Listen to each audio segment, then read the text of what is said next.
Good afternoon, and what is a warm, bright, and sunny day. It is Tuesday, the 20th of August, and I'm in the reading up with a nice hot cup of tea and a box to continue unboxing. What I've got in here is a copy of The Demon of Unrest by Erik Larson. Now, I know Erik Larson through The Devil in the White City, his exploration of the murders by the United States' first serial killer, H.H. Mudd, during the Chicago World's Fair in 1883. And that was a really good read. So I saw this, and in fact, I actually saw it in Philadelphia International Airport, which has to be one of the prettiest airports I've actually been in because of the amount of artwork on the walls. There's some absolutely fantastic artwork on the walls. That's by the by. But whenever I'm in the United States, I do like to go into the airport bookshops and see what's there, because it's going to be different from what's here in the UK. And I find something interesting to read and bring home, going, "Oh, here's my trophy American book to read." Typically, a piece of fiction, a piece of non-fiction, a piece of history, and my choice was this time. So, on November the 6th, 1860, Abraham Lincoln became the fluky victor in a tight race for the president. The country was bitterly at odds. Southern extremists were moving ever closer to destroying the Union, with one state after another succeeding, and Lincoln powerless to stop them. Slavery fueled the conflict, but somehow the passions of North and South came to focus on a lonely federal fortress in Charleston Harbor, Fort Sumter. Master storyteller Erik Larson offers a gripping account of the chaotic months between Lincoln's election and the Confederacy's shelling of Sumter, a period marked by tragic errors and miscommunications, inflamed egos, and craven ambitions. To personal tragedies and betrayals. Lincoln himself wrote that the trials of those 5 months were so great that, could I have anticipated them, I would not have believed it possible to survive them.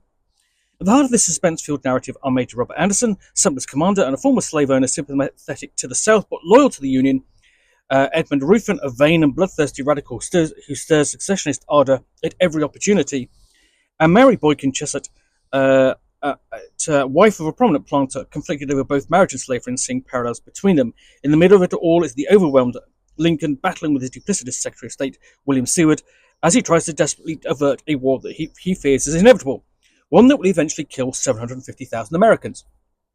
Drawing on diaries, secret communiques, slave ledgers, and plantation records, Larson gives us a political horror story that captures the forces that led America to the brink, a dark reminder that we don't often see a cataclysm coming until it's too late. So, being English, the American Civil War is not something I necessarily know a huge deal about, and it's always something I wanted to read a bit more about, and I certainly didn't know about this period of history or the tumult that would lead up to it, which is why I was fascinated to pick up this book.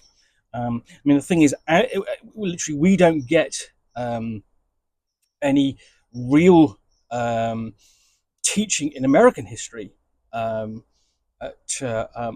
our schools at all, as far as I'm aware. I certainly didn't get any. My involvement, essentially my involvement in history, and certainly American history, was really encountering really, I think, 2-3 things perhaps.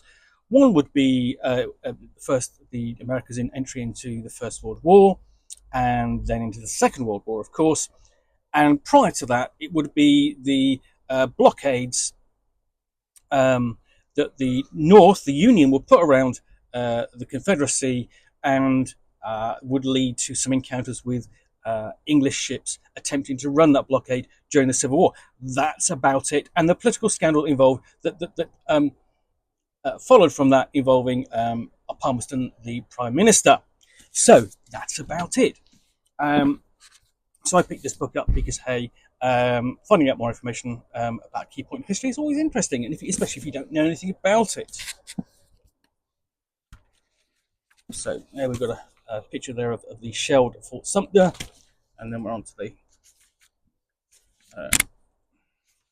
quote and introduction.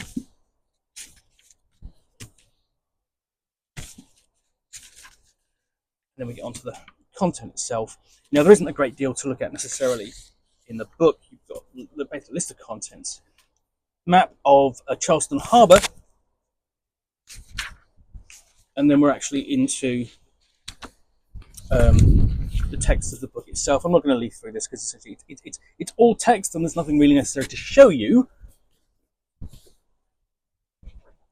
But at the end, you have an epilogue exploring what happened next.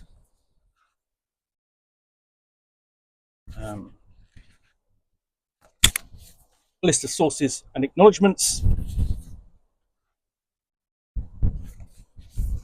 Bibliography.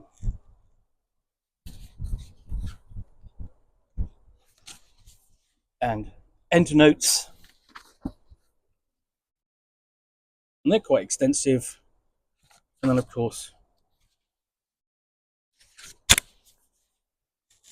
the index. So this will go on to the book that a pile of books that I want to read. You've got notes about the author, in addition to